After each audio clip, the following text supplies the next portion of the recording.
চট্টগ্রামে ত্রয়োদশ জাতীয় সংসদ নির্বাচনে বিএনপির জয় জয়কার। 16টি আসনের মধ্যে 14টি আসনই নিজেদের কবজায় রেখেছে বিএনপি।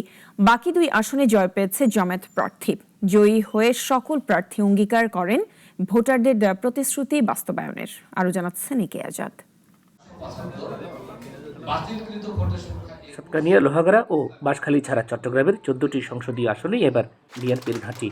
ত্রয়োদশ জাতীয় সংসদ নির্বাচনে বড় জয় পেয়েছে দলটি, আর 2টি আসনে জয় পেয়েছে জামায়াত।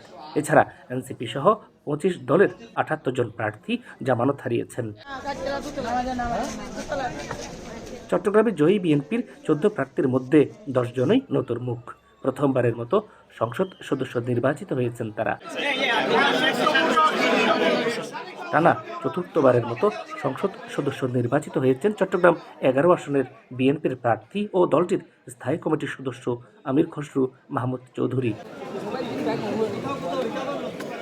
চট্টগ্রামে প্রথমবার মনোনয়ন পেয়ে পিতার আসনে বিজয়ী হয়েছেন ব্যারিস্টার মীর হেলাল, হুম্মাম কাদের চৌধুরী এবং সাইদ আল নুমান।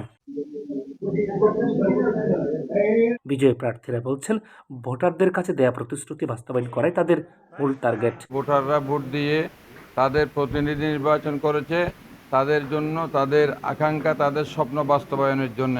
এমপি মন্ত্রী আমাদের জন্য বড় কথা না, আমাদের কথা হচ্ছে আমরা রাজনীতি করি জনগণের জন্য, দেশের জন্য।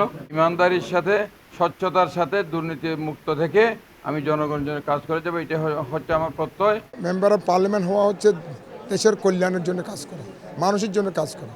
তা আমি মনে করি আমরা বিজয় সার্থক হবে যখন আমরা মানুষের কাজগুলি করতে পারব। গতকালকের যে ফলাফল, আমার ধারণা রাউজানের জনগণ এই ষড়যন্ত্রের প্রতিবাদে তারা আমাকে নির্বাচিত করেছে ধানের শীষ মার্কায় ভোট দিয়ে।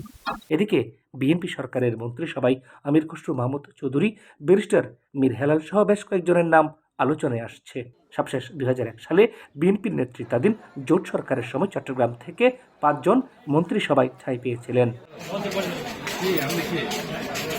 একে আজাদ, নাগরিক, চট্টগ্রাম।